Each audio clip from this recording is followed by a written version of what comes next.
งเอาคนเมืองแองเกรดนี้ตายจากแผ่นดินไหวในเมื่อเสาร์วันศุกร์วันที่30เดือน11เริ่มแผ่นดินไหว8:30ตอนเช้าตอนนี้ข่อยได้ครอบครัวเรื่อยอ้ายลุกมาตั้งแต่เช้า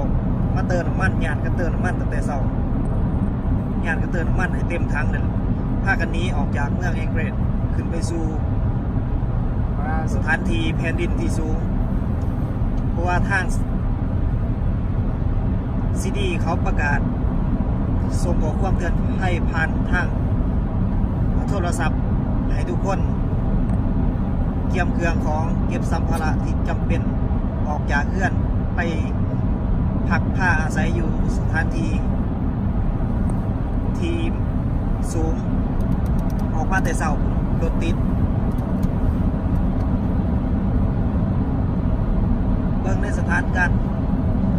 ปัจจุบันนี้พวกที่ประชาชนชาวเมืองแองเกรดลบหนีออกจากเมืองแองเกรดไปสู่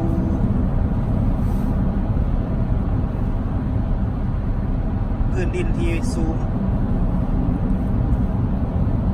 รถติดตลอดสายทางแต่พวกข่อยของพวกข่อยพวกยานแผ่นดินไหวสิไปเก็บข่าวบอลแผ่นดินไหวพวกเขานี่ตายแต่ข่อยแลนหาบอลตายโอเคเบิ่ง เก็บข่าวมาให้เบิ่งทางข่อยไปนี่บ่มีรถมีแต่คันเดียว 2-3 คัน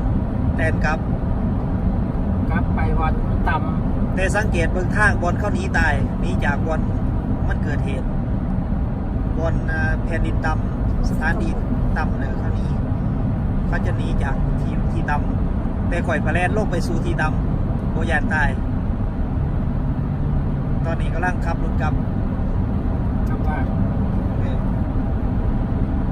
สังเกตเห็นรถร้ายจะร้ายกว่านี่ขอขอบใจทุกคนที่รับชมสภาพการเคลื่อนไหวของเมืองแองเกรดรัฐ阿拉斯กาในปัจจุบัน